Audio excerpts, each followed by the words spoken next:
Hello everyone. Here's a short video about a Eurorack case that I have built to develop new modules. So, I have 3 different cases already. So why do I need a 4th one? My main case for development is an 84 HP case that I have at my lab bench. But that is mostly used for providing clock and CV signals when I breadboard new designs.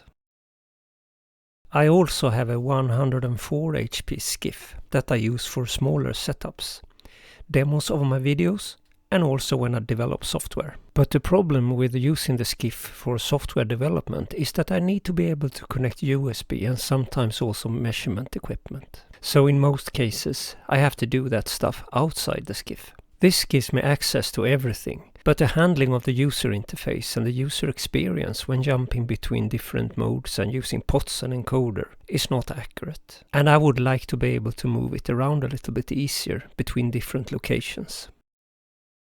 Okay, so what I need is a small open case with just enough room for a couple of modules. Luckily, I have a couple of 42 HP rails lying around, so I can use them with 2 3D printed side panels. Alright, let's design the side panels in FreeCAD. It's a very crude and basic design. Just a 10 mm thick slab of material with 15 degrees angles for the front panel. Nothing fancy. I will of course upload the design files on my GitHub, so if you want to have a go at designing something nicer, you can use this as a starting point. Anyway, after that it's time to print the side panels using my old trusty Prusa Mini.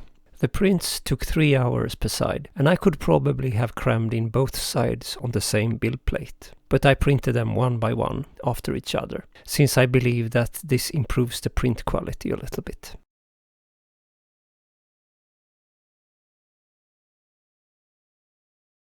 When dry fitting the design, I noticed that the rails were a little bit too deep, so I had to remove some material on the upper rail to make room for the USB connector. I used a metal saw and a file to clean up the edges a little bit and soften the edges. Okay, let's put this together then. The side panels are screwed into the rails using M4 machine screws.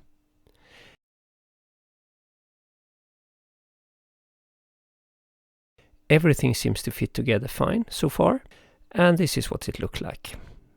Nice.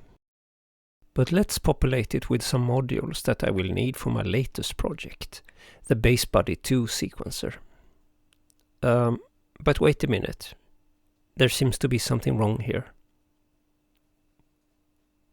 Okay, if I count the number of HPs, I actually am trying to squeeze in 44 HP in a rail that fits 43 HP to be exact. Let's solve this dilemma with a small hack. I will design a small washer so I can fit the last module. Alright, that went quite well, with a couple of surprises of course. Oh, before I close this video, I would like to mention that the quantizer module that I have been showing here will be covered in a separate video zone. The module you see here looks finished, but it's actually not working the way I want it to. I need to redesign both the hardware and the software, and I will actually reuse some of the design solutions from the BaseBuddy 2 project. So stay tuned for that. And with that, I want to thank you for watching. Take care, and I'll see you soon again.